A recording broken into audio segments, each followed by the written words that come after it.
keywordnya konsisten ya Bu ya. Eh, kita juga yakin ini bukan kerja pelaku aja gitu ya, bukan kerja Harita aja, bagaimana supaya kita bisa bertahan, tapi ada peran asosiasi di dalamnya, ada peran akademisi, terus ada peran market analis, ada research center gitu ya, yang banyak kasih insight, banyak kasih kita bagaimana cara menghadapi badai ke depannya, sehingga kita bisa mitigate sebelum badai itu benar-benar datang gitu ya Bu ya. Kita juga harus lihat Indonesia sebenarnya punya advantage yang bagus dari segi apa ya, berkat Tuhan ya Bu ya. Kita yang Bu sampaikan tadi, kita punya cadangan terbesar di dunia, mungkin kalau saya nggak salah sekitar 42% ya dari global ya kita pegang. Kemudian juga sekarang secara demand pun kita lihat mobil listrik contohnya tadi, mobil listrik 1 dari 4 mobil baru sekarang yang dibeli oleh konsumen mobil listrik, walaupun masih campur antara LFP dan NMC gitu ya. Nah ini yang perlu jadi PR juga buat kita, bagaimana supaya NMC itu menjadi lebih mainstream di Indonesia gitu ya, karena ya kita tidak bisa pungkiri juga bahwa sekarang nikel Indonesia cuma sekitar 17% Bu yang ke ekosistem EV, selebihnya ke stainless gitu ya. Kemudian tadi pertanyaannya tentang material ya Bu ya, tentang material sulfur ya. Tentu ini isu global ya Bu ya. Kita memang seperti yang disampaikan oleh Pak Boy tadi, mudah-mudahan perangnya segera reda ya Bu, dan tidak menutup kemungkinan juga kalau misalnya ada dari sisi teknologi seperti recycling Bu, yang saya dengar sekarang sedang dibahas ya, inovasi bagaimana supaya sulfur itu bisa diprolong usage-nya ya Bu ya. Itu mungkin akan sangat membantu sehingga kita bisa menekan nih jumlah pembelian dan juga penggunaan sulfurnya, karena ya seperti tadi sekarang harganya sudah double ya, lebih dari 100% naiknya.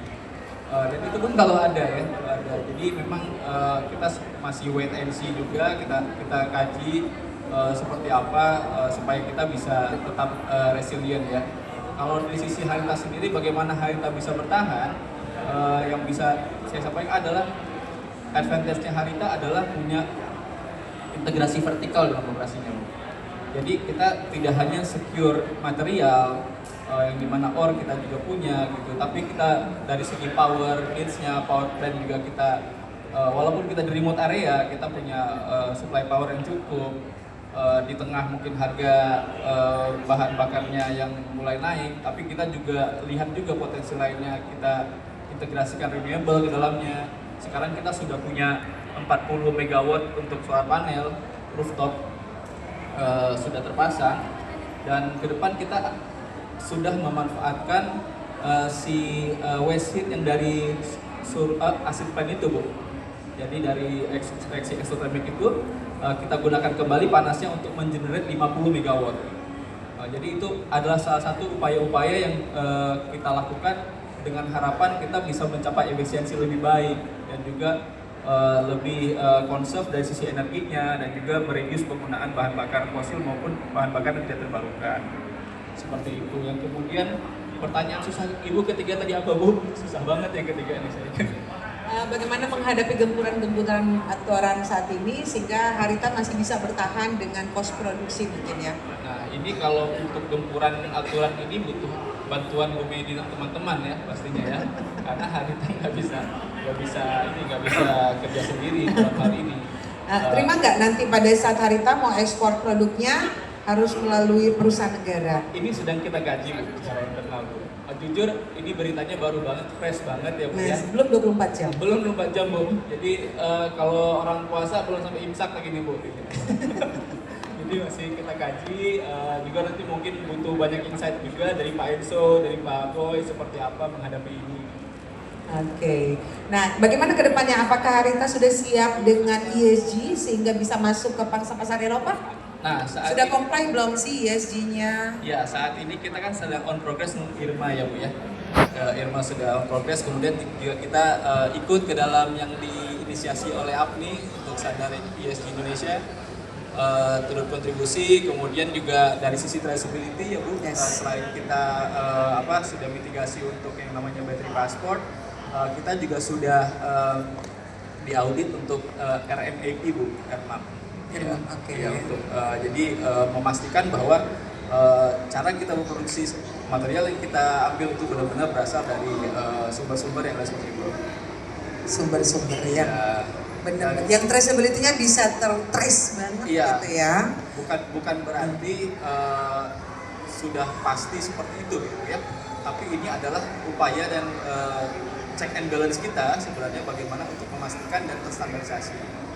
Sehingga kalau memang ada yang belum baik, kita perbaiki dengan hasil dari asesmen itu. Oke, last question. Dengan segala aturan kemudian kita compare dengan harga market global saat ini ya, yang sudah rata-rata di atas 18.000 ya, 19.000, minggu lalu sempat menyentuh 20.000 juga gitu kan. Tapi baik dari pengurangan RKB, baik dengan perubahan harga biji nikelnya, baik dari sulfur asid yang ada nggak jelas, baik dari sebentar sore kita akan rapat juga dengan Kementerian mengenai devisa hasil ekspor, kemudian juga nanti akan ada kenaikan royalti, kemudian juga ada pembebanan nanti windfall tax dan export duties. Kira-kira Harita masih bisa cuan nggak atau masih bisa berkompetisi dengan para kompetitor minimal yang ada di Indonesia?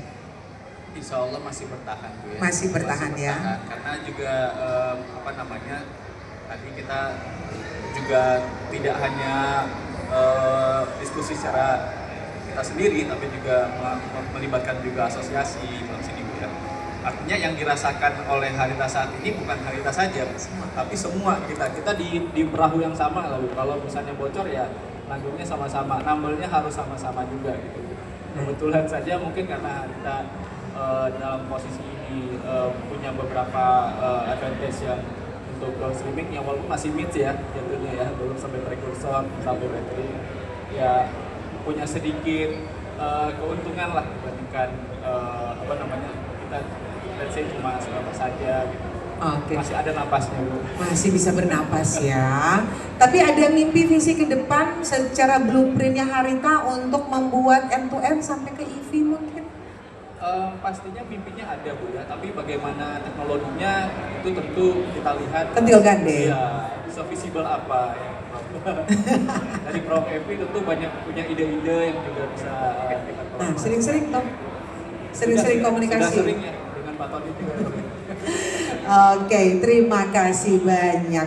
Oke, cukup menarik ya diskusinya. Sebenarnya diskusinya masih panjang loh. Kalau kita berbicara nikel, itu banyak banget hal yang perlu kita diskusikan sama-sama. Kemudian juga bagaimana kita menyatukan visi untuk kita suggest dan memberikan masukan kepada pemerintah. Dan yang paling penting lagi, ini bukan hanya kita berbicara industrialisasi, bukan hanya kita berbicara Indonesia menguasai nikel dunia, tapi tujuan utamanya adalah value added. Value added itu adalah peningkatan penerimaan. Peningkatan penerimaan yaitu peningkatan penerimaan negara dong, ya kan? Karena ini kan sumber daya alam Indonesia. Tapi bagaimana mau peningkatan sumber daya alam Indonesia, sumber daya alam, ya kan, penerima negaranya? Kalau peningkatan margin ya. Kalau peningkatan margin industrinya ya kurang. Gimana kita mau penerima negaranya gitu kan? Nah mungkin kita harus bersinergi ya. Kita butuh masukan. Ada satu lagi pertanyaan. Ini pertanyaan pribadi Pak Saidi.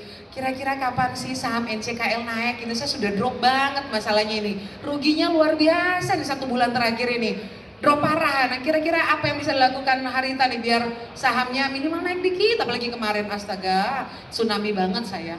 Ya, kalau kita lihat secara makro ya, memang yang paling penting itu adalah kepastian regulasi tentunya. Mempengaruhi ya, sehingga sahamnya turun parah ya. Kalau kita lihat secara global tidak hanya NCKL, banyak sih. Semuanya turun semua. Merah ya Bu ya. Bukan merah lagi, berdarah parah Pak, dan itu luar biasa. Saya rugi, seharusnya dari bulan lalu saya jual, ternyata bertahan tambah turun. Kita berharap mudah-mudahan ada peningkatan ya, agak-agak naik-naik hijau-hijau dikit ya dalam waktu yang akan datang. Oke, terima kasih para pembicara luar biasa masukannya, insight-nya. Nah, tadi kan saya ada bilang, saya ada siapkan